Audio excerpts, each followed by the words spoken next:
approve na sila sa design. So now, mag-resizing ta, mag-numbering, mag-change sa mga name player or player name. Alright, check it out. Yo, what's up everyone? It's me, Vince K9. Dirata karon sa Subliware by K9 Graphics. Alright, nangita ko sa file. Pasensya na mo kay more delete ka, di ni organize ning hawang mga file ni. Oh my god. Samo ka. Magusan. Asa naka tuno na butang tong kuan. Ang daan man ni. Regular jersey ang magusan, I think mo ni. So mao ni. Alright, so so, mga nagisundugan guys sa design. Nga ilang gihatag. Siyempre, as an artist, mas maayo gadzod nga mohatag kag credit sa pinaka-owner aning design. So, dilibot pasabot nga nasa internet pwede kapihon.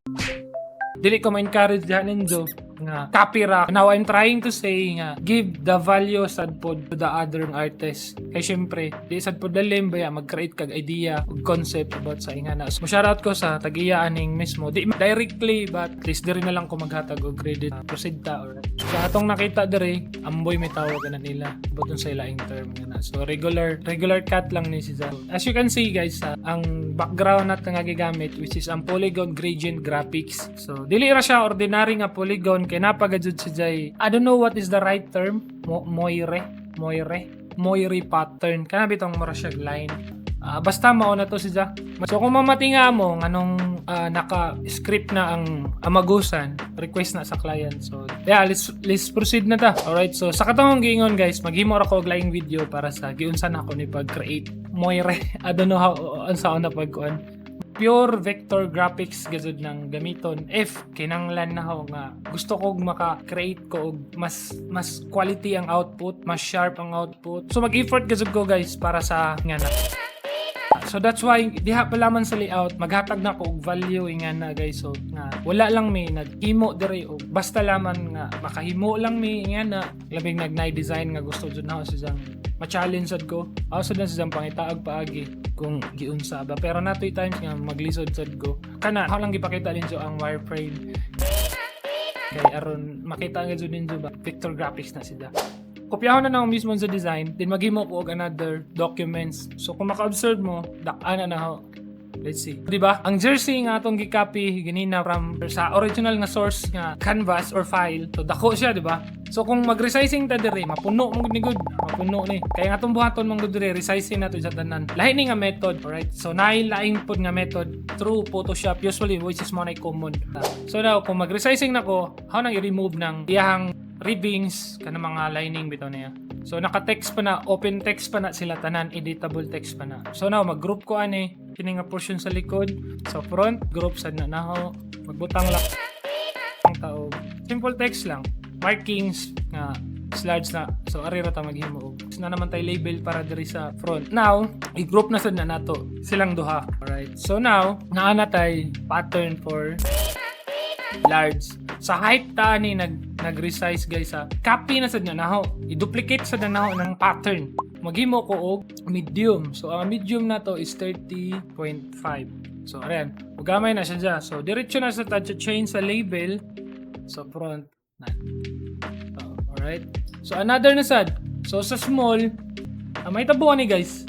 Same ang quality from small size to large size. Same resolution lang na sila tanan. Okay? Kung maka-observe mo, vector file gihapon na sila tanan. That's the difference po sa usa ka method from time to time ka mag-change. So now, XL na sad ta. So of course, nanatay mga base. Of course, di na to kalimtan nga mag-save kay mo dunay usa sa pinaka common nga balik-balik na akong problema bisan pagkapila na nagkuhan. Okay? Now, it's time to change the number and also the player name. Okay? So, sa XL ta mag-una. Now, i-duplicate ra sad na ako guys. Okay? Duplicate na ako. Ibutan. 24. Duplicate na sad na to. Same gapon. Same procedure na sila tanan. Of course, sometimes makalimot ka og save. Now, mag-crash ang imuhang software bang. Balik na sad. So, manang save. Always ko magrehatag og remind og save pero sahay kasi makalimot gyapon ko. Ang boting nga scenario.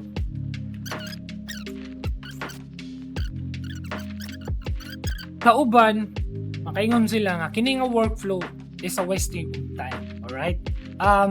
Maybe sa inyo ha. But ako, I'm trying to figure out jud sa katong nag-start ko. Nangutana ko sa mga amigo. Thank you kaadyo dai sa mga amigo nga naghatag pud og mga idea. Actually, naglisod jud ko atong time mga guys. Grabe jud pa nga pa na maapsan jud ko sa katapol. Now, the reason nganong ingani nga akong paagi god. Nganong ako siyang i-resize siya in actual. Usa ka team gud siya ba. Kay if ever man god na ay wrong bitaw, of course di na to makalikayan nga masayop ta, wrong typo, may spelling, sayop ang number sa likod, sayop ang number sa atubangan, di mag-mismatch na sila. Di na ko maglisod to trace ba, di na ako maglisod mangitao na ho tong design. Kay usually ang kasagaran man gud sa uban, only one source file ra bitaw ta Photoshop. So mag-change ka og name, mag-change ka og number, then save, change type ka, change save. Disclaimer lang ha, wala ko nagsulti nga. Mas maayo ko no dili. I-respect po sa inyong way. For me mas dalikan ko sa ingani nga paagi labi mag double checking na ba na ako'y balikan if ever na yung mga error. Later on, ang ipakita sa din zone saan pa dyan pag-export. So now, ako sa ning i-fast forward, okay? Para at least dili sad mong madugay, di sad mong maboringan. Fast forward sa na to.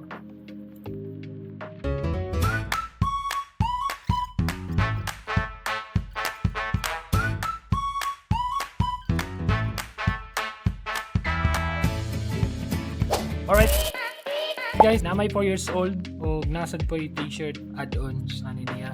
Dili ni recommended nga method but ang height niya is 20.